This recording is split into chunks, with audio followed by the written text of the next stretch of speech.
Hello, welcome back.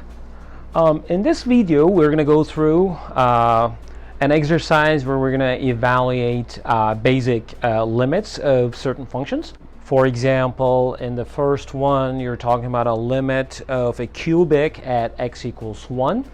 In the second one, you're talking about a cubic root function at x equals 2. And in the other one, you're talking about the limit of a rational function where the top is defined as a square root function. So to be able to calculate those limits, I want to remind you some properties of limits. And the first one is that if you have one of those like functions like constant or just x or any power of x, then the limit value is just found by the direct substitution. And other properties of limits are all about the algebra on the limit operation. The limit of a function multiplied by a scalar is that scalar times the limit value of the function.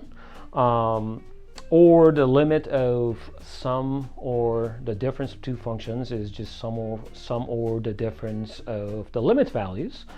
Or the limit of the product is the product of the limits. Limit of the quotient of two functions is the quotient of the limit values.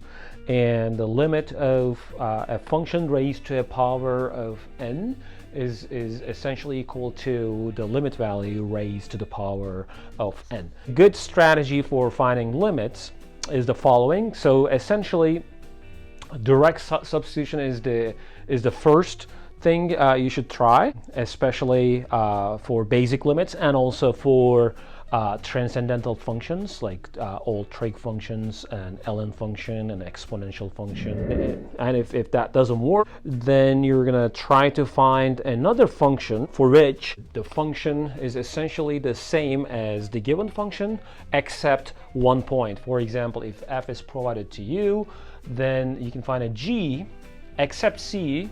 F and g are equal, but at c they're not equal because the function f is not defined, but g is defined. So for that reason, taking the limit of f is reduced down to the direct substitution of c for g, and then you get g of c. And sometimes, if all in all you can't get much about the limit by direct substitution or finding another function, you can just graph the given function around the given point and see the behavior of the function in terms of the function converges to a number. Let's go back to the exercise.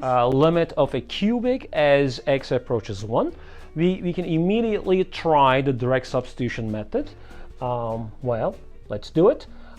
2 times 1 cubed minus 6 times 1 plus 1, and 2 minus 6 plus 1, that takes you all the way to -3. So in this particular case, the direct substitution works perfect, and we get the limit value after the direct substitution.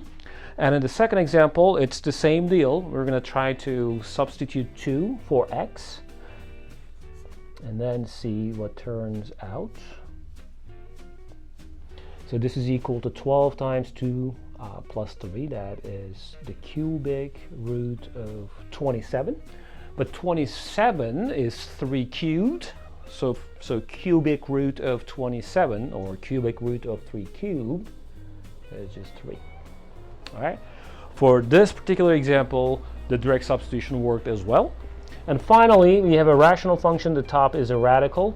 So we're going to do the same thing. We're going to try to sub 3 for x,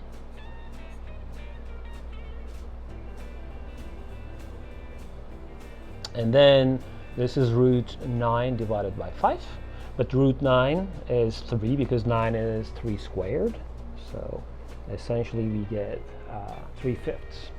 Thanks for watching. I'll see you in another video. Bye.